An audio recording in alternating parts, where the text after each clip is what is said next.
Chapter 58, in which one scene of this history is closed. Dividing the distance into 2 days' journey in order that his charge might sustain the less exhaustion and fatigue from traveling so far, Nicholas, at the end of the second day from their leaving home, found himself within a very few miles of the spot where the happiest years of his life had been passed, and which, while it filled his mind with pleasant and peaceful thoughts, brought back many painful and vivid recollections of the circumstances in which he and his had wandered forth from their old home, cast upon the rough world and the mercy of strangers. It needed no such reflections as those which the memory of old days and wanderings among scenes where our childhood has been passed usually awaken in the most insensible minds to soften the heart of Nicholas, and render him more than usually mindful of his drooping friend. By night and day, at all times and seasons, always watchful, attentive, and solicitous, and never varying in the discharge of his self-imposed duty to one so friendless and helpless as he whose sands of life were now fast running out and dwindling rapidly away. He was ever at his side. He never left him, to encourage and animate him, administer to his wants, support and cheer him to the utmost of his power, was now his constant and unceasing occupation. They procured a humble lodging in a small farmhouse, surrounded by meadows, where Nicholas had often reveled, when a child with a troop of merry schoolfellows, and here they took up their rest. At first, Smike was strong enough to walk about, for short distances at a time, with no other support or aid than that which Nicholas could afford him. At this time nothing appeared to interest him so much as visiting those places which had been most familiar to his friend in bygone days.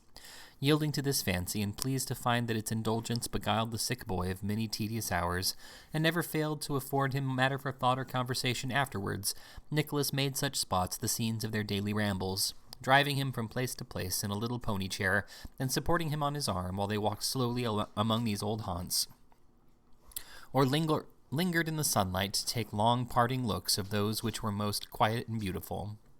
It was on such occasions as these that Nicholas, yielding almost unconsciously to the interest of old associations, would point out some tree that he had climbed 100 times, to peep at the young birds in their nest, and the branch from which he used to shout to little Kate, who stood below terrified at the height he had gained, and yet urging him higher still by the intensity of her admiration. There was the old house, too, which they would pass every day, looking up at the tiny window through which the sun used to stream in and wake him on the summer mornings. They were all summer mornings then, and climbing up the garden wall and looking over, Nicholas could see the very rose bush which had come, a present to Kate, from some little lover, and she had planted with her own hands. There were the hedgerows where the brother and sister had often gathered wildflowers together, and the green fields and shady paths where they had often strayed. There was not a lane or brook or copse or cottage near with which some childish event was not entwined, and back it came upon the mind, as events of childhood do, nothing in itself, perhaps a word, a laugh, a look, some slight distress, a passing thought or fear, and yet more strongly and distinctly marked, and better remembered than the hardest trials or severest sorrows of a year ago. One of these expeditions led them through the churchyard where was his father's grave. "Even here," said Nicholas softly, "we used to loiter where before we knew what death was, and when we little thought whose ashes would rest beneath, and wondering at the silence, sit down to rest and speak below our breath. Once Kate was lost, and after an hour of fruitless search, they found her fast asleep under that tree which shades my father's grave. He was very fond of her, and said when he took her up in his arms, still sleeping, that whenever he died, he would wish to be buried where his dear little child had laid her head. You see, his wish was not forgotten." Nothing more passed at that time, but that night, as Nicholas sat beside his bed, Smike started from what had seemed to be a slumber, and laying his hand in his, prayed, as the tears coursed down his face, that he would make him one solemn promise. "What is that?" said Nicholas kindly. "If I can redeem it, or hope to do so, you know I will." "I am sure you will," was the reply. "Promise me that when I die I shall be buried near as they can make my grave, to the tree we saw today." Nicholas gave the promise. He had few words to give it in, but they were solemn and earnest. His poor friend kept his hand in his and turned as if to sleep. But there were stifled sobs, and the hand was pressed more than once or twice or thrice before he sank to rest and slowly loosed his hold. In a fortnight's time, he became too ill to move about. Once or twice Nicholas drove him out, propped him up with pillows, but the motion of the chase was painful to him, and brought on fits of fainting which, in his weakened state, were dangerous. There was an old couch in the house, which was his favorite resting place by day. When the sun shone and the weather was warm, Nicholas had this wheeled into a little orchard which was close at hand, and his charge being well wrapped up and carried out to it, they used to sit there sometimes for hours together. It was on one of these occasions that a circumstance took place which Nicholas at the time thoroughly believed to be the mere delusion of an imagination affected by disease, but which he had afterwards too good reason to know was of real and actual occurrence.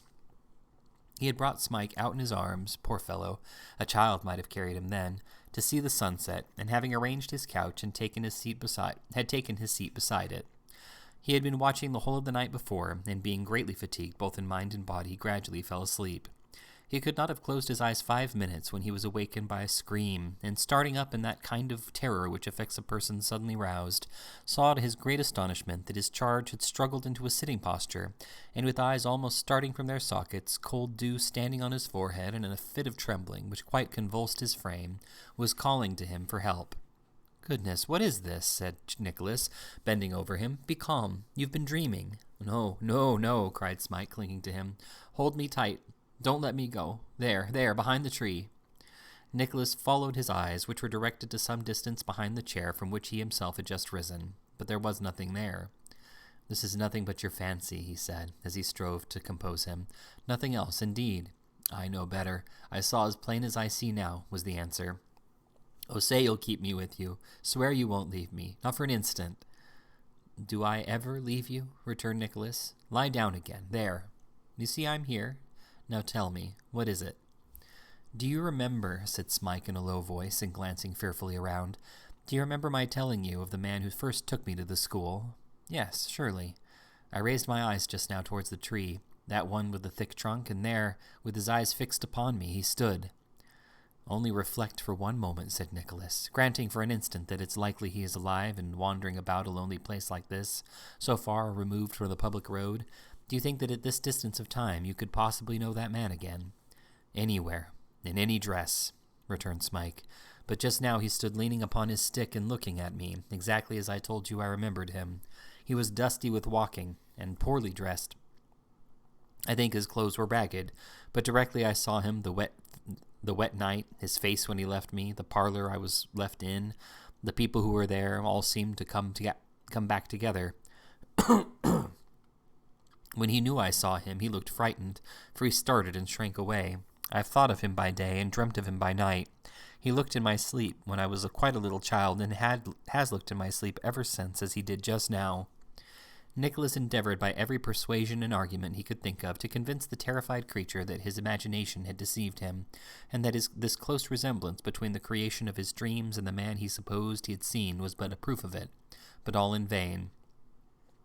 When he could persuade him to remain for a few moments in the care of the people to whom the house belonged, he instituted a strict inquiry whether any stranger had been seen, and searched himself behind the tree, and through the orchard, and upon the land immediately adjoining, and in every place near, where it was possible for a man to lie concealed, but all in vain. Satisfied that he was right in his original conjecture, he applied himself to calming the fears of Smike, which, after some time, he partially succeeded in doing, though not in removing the impression upon his mind, for he still declared again and again, in the most solemn and fervid manner, that he had positively seen what he had described, and that nothing could ever remove his conviction of its reality. And now Nicholas began to see that hope was gone, and that upon the partner of his poverty, and the sharer of his better fortune, the world was closing fast. There was little pain, little uneasiness, but there was no rallying, no effort, no struggle for life. He was worn and wasted to the last degree. His voice had sunk so low that he could scarce be heard to speak. Nature was thoroughly exhausted, and he had lain him down to die. On a fine, mild autumn day, when all was tranquil and at peace, when the soft sweet air crept in at the open window of the quiet room, and not a sound was heard but the gentle rustling of the leaves, Nicholas sat in his old place by the bedside, and knew that the time was nearly come.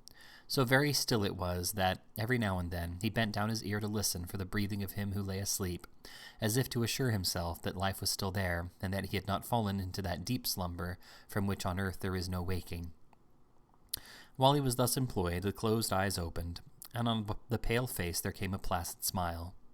"That's well," said Nicholas. "The sleep has done you good." "I have had such pleasant dreams," was the answer. "Such pleasant, happy dreams." "Of what?" said Nicholas. The dying boy turned towards him, and putting his arm about his neck, made answer, "I shall soon be there." After a short silence, he spoke again. "I'm not afraid to die," he said. "I'm quite contented. I almost think that if I could rise from this bed quite well, I would not wish to do so now. You have so often told me we shall meet again, so very often lately, and now I feel the truth of that so strongly that I can even bear to part from you." The trembling voice and tearful eye, and the closer grasp of the arm which accompanied these latter words, showed how they filled the speaker's heart, nor were there wanting indications of how deeply they had touched the heart of him to whom they were addressed. "You say well," returned Nicholas at length. "You comfort me very much, dear fellow. Let me hear you say you are happy, if you can." "I must tell you something first. I should not have a secret from you. You will not blame me at a time like this, I know." "I blame you?" exclaimed Nicholas. "I'm sure you will not. You asked me why I was so changed, and sat so much alone. Shall I tell you why?" "Not if it pains you," said Nicholas. "I only asked that I might make you happier if I could." "I know. I felt that at the time." He drew his friend closer to him. "You will forgive me. I could not help it, but though I would have died to make her happy, it broke my heart to see. I know he loves her dearly. Oh, who could find that out so soon as I?"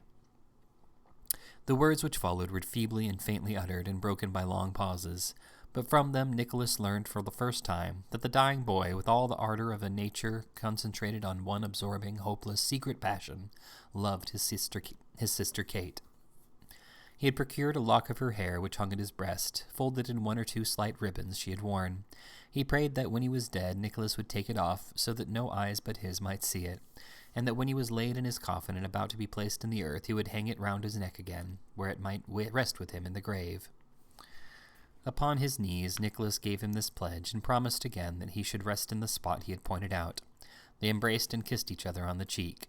"Now," he murmured, "I am happy." He fell into a light slumber, and waking smiled as before, then spoke of beautiful gardens, which he said stretched out before him, and were filled with figures of men, women, and many children, all with light upon their faces, then whispered that it was Eden, and so died.